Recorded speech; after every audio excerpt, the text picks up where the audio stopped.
A economia brasileira surpreendeu no primeiro trimestre. Surpreendeu a quem? A quem não acompanha o canal Viver de Renda. Só pode ter sido. Surpreendeu aos hards, aqueles que acreditam no apocalipse, no fim dos tempos. Acreditam em Nostradamus. Aí esses acreditam que realmente o mundo vai se acabar. Não é o perfil de quem acompanha o nosso canal, a não ser que você acompanhe o canal, mas não acredite no que eu vos falo. Aí é outro problema, já é um problema de crença. Você não crê, né? Pois bem, a economia surpreendeu no primeiro trimestre, indicadores levantados aí pela Fundação Getúlio Vargas, pelo IBGE, estão apontando que as expectativas surpreenderam, né? Foram além das expectativas, os números estão vindo além das expectativas. Acontece que ainda há, segundo os analistas, ainda que o PIB esteja surpreendendo neste primeiro trimestre, a economia esteja surpreendendo, ainda há aquela pegada mais pessimista, depressiva, de que as coisas vão piorar. Porque senão o cara não vai ser pessimista, não vai tomar tarja preta, né? Se ele acreditar que o mundo vai melhorar, ele não vai precisar tomar tarja preta, mas ele já ficou dependente do tarja preta, do remédio. E ele tem que tomar o negócio da droga dele para continuar acreditando que tudo vai piorar, né? Então o pessoal diz, olha, este governo é incompetente, este governo não vai para lugar nenhum. Olha, veja aí os juros como estão, as restrições de crédito, isso tudo somado com o desaquecimento da economia global, os problemas dos bancos nos Estados Unidos. Outro dia eu estava vendo um cara dizer que 2008 vem aí de novo, né, por conta do problema dos bancos nos Estados Unidos. Deve ser irmão daquele inscrito aqui do meu canal que disse que estávamos no meio da Terceira Guerra Mundial, quando a Rússia invadiu a Ucrânia. Ou seja, as pessoas criam medos imaginários. Já fiz vários vídeos falando sobre isso aqui, viu? Existem os medos reais, que são poucos. Existem os medos imaginários, que só existem na nossa imaginação. Nós tendemos a acreditar e dar vida a estes medos imaginários. E eles nos consomem, nos tornam ansiosos, estressados, inquietos. Nós sofremos por causa desses medos imaginários. E um deles é este, de que o Brasil vai afundar por conta da mudança de governo, que tudo vai dar errado, que o PIB não vai crescer. Só que todos os números que vieram aí agora do primeiro TRI sinalizam para uma retomada da economia.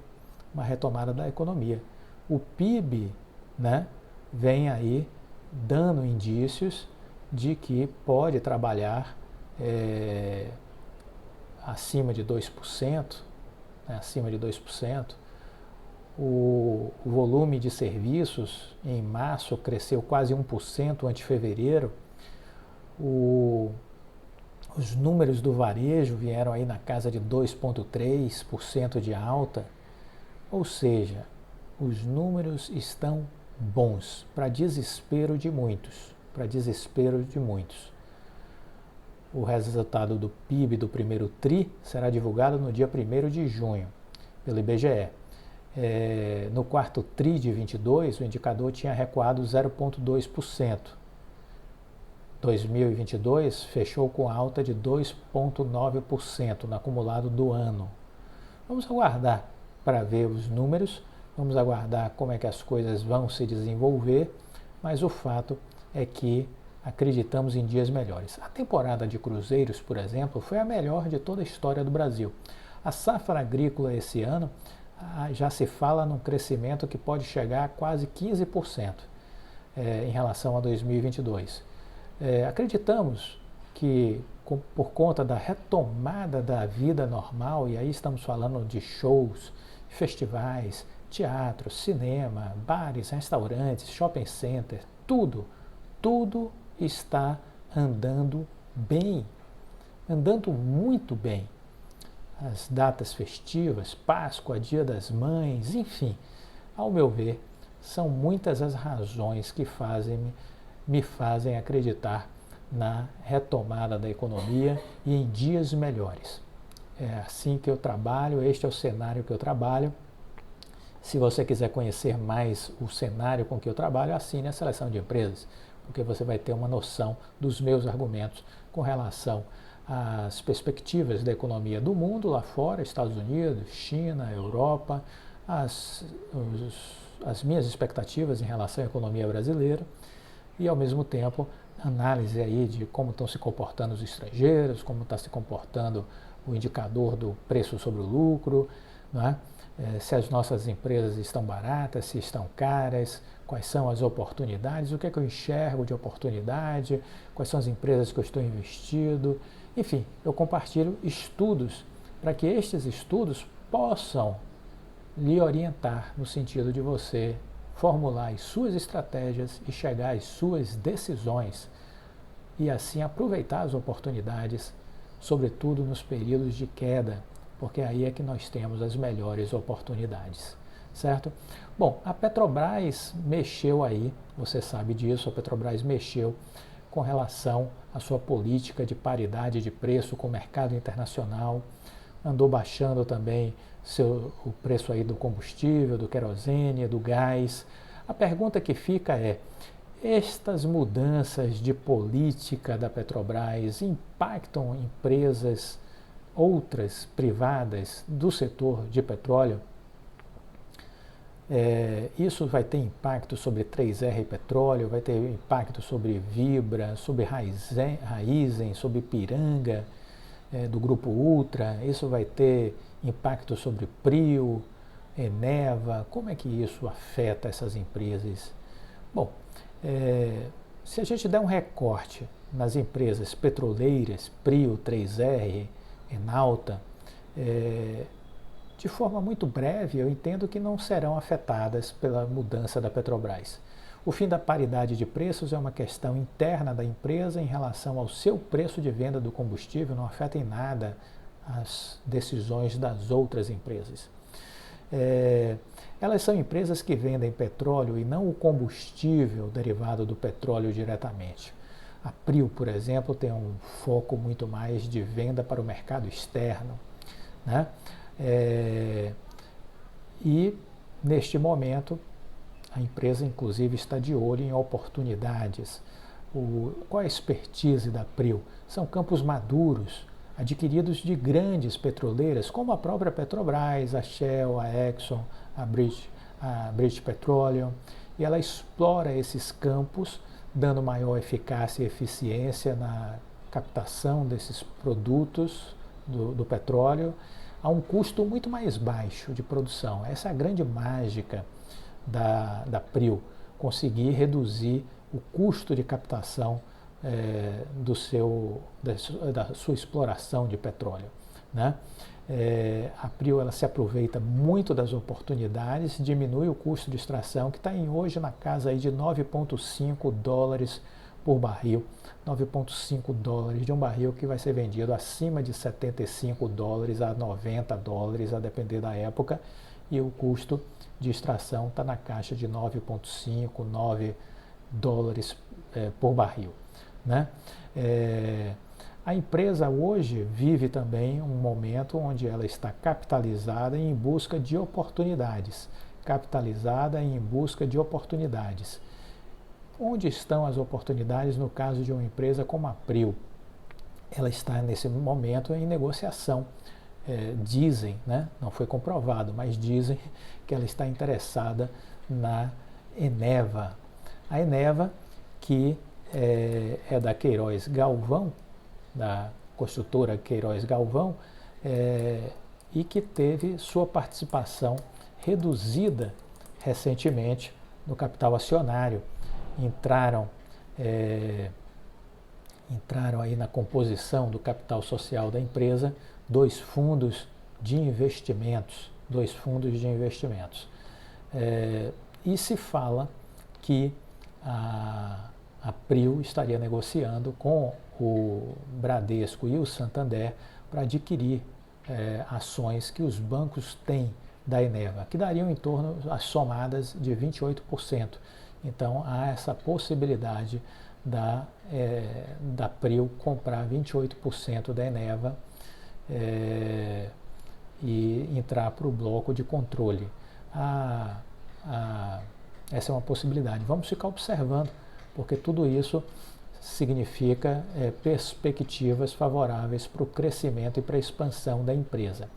Olha, os pedidos de recuperação judicial cresceram 43% em abril, dados do Serasa.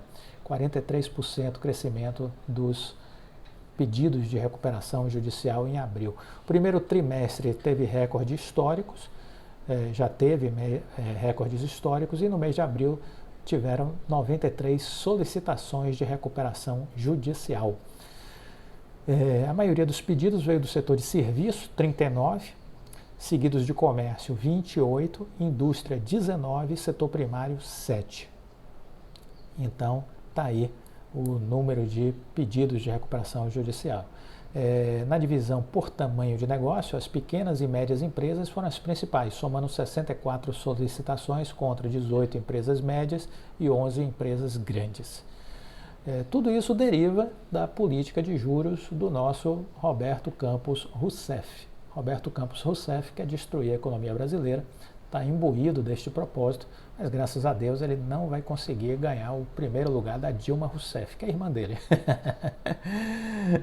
Pelo menos de capacidade de raciocínio parece que são irmãos, porque são convictos de suas verdades e estão imbuídos, me parece, deste propósito de derrubar a economia brasileira o máximo que puderem. A Dilma demonstrou isso com bastante capacidade e o Campos Neto também está demonstrando isso com bastante propriedade. O Morgan Stanley divulgou um relatório rebaixando a sua perspectiva de valorização do Itaú e colocando o Bradesco como o grande favorito entre os bancões para valorização nos próximos trimestres. Faz todo sentido, porque o Bradesco corrigiu bastante e tem, obviamente, um bom potencial de recuperação pela frente, né? Então, dentro dessa dinâmica de ter tido uma grande queda, o Bradesco se torna, obviamente, uma boa opção para quem quer investir nesse segmento. Eu não gosto do segmento, mas, de fato, é uma boa opção considerando a queda que o Bradesco teve. Já fizemos alguns vídeos comentando sobre o caso do Bradesco, né? A Anatel instaurou um processo para avaliar a possibilidade de cassar a concessão da Oi. Notícia que saiu no Estadão, que a Anatel instaurou um processo que pode cassar a concessão da Oi. Esse processo foi agora, nesse mês, instaurado. É a primeira vez que a agência reguladora abriu um procedimento com essa finalidade. O sinal vermelho está aceso diante da constatação de que a empresa tem uma dívida que passa dos 40 bilhões e que se tornou impagável. Além disso, o que tem pressionado a empresa é que os indicadores de serviços prestados pela operadora estão crescendo do ponto de vista de reclamação de clientes. Uma eventual punição cairá diretamente no colo do governo. A Oi tem 4 milhões de clientes na telefonia fixa e é a única que presta serviço em todo o Brasil, tirando São Paulo. Nesse caso, vale dizer, numa possível intervenção, a Telebrás passaria a assumir a condução da Oi. Talvez não seja coincidência o fato do Frederico de Siqueira Filho ter sido indicado pelo ministro das Comunicações, Juscelino Filho, para a presidência da Telebrás. Ele acaba de tomar posse como presidente da Telebrás e ele tem uma carreira de 21 anos no setor de telecom, mais especificamente 21 anos na Oi. Estava até recentemente, até aceitar o convite, como executivo na Oi Soluções. Esse processo administrativo da Anatel foi aberto agora, dia 8 de maio. 8 de maio foi aberto. E ainda tem um longo caminho pela frente até um possível desfecho.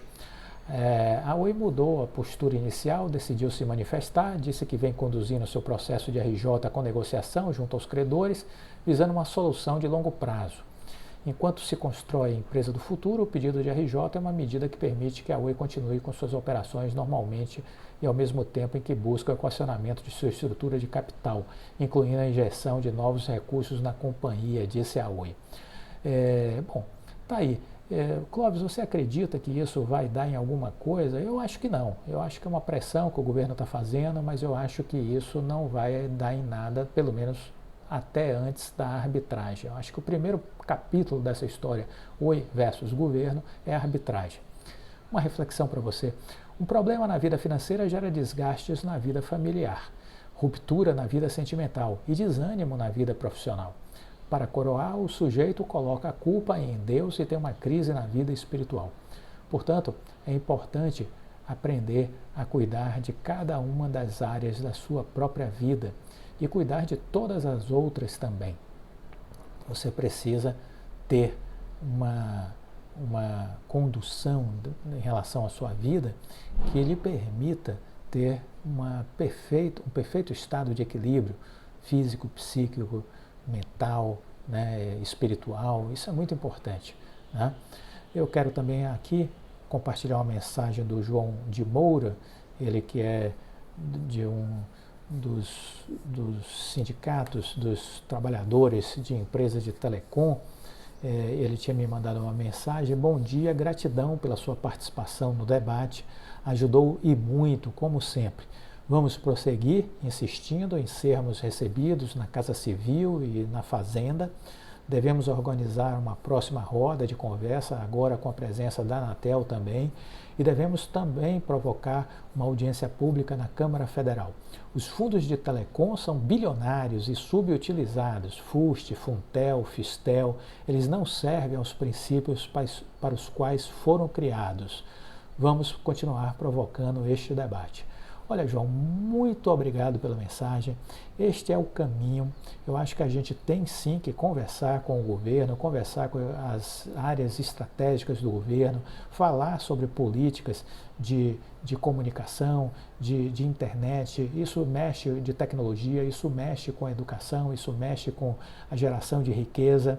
E os fundos setoriais, 212 bilhões, estão aí injetados sem uso. Resta saber o que está sendo feito deles, se é só superávit primário para redução de déficit, um movimento contábil. Esse dinheiro precisa ser usado. É preciso trabalhar para usar esses recursos dos fundos setoriais de telecomunicações. 212 bilhões de reais. Essa é uma agenda e eu levantei essa bola aqui no canal Viver de Renda.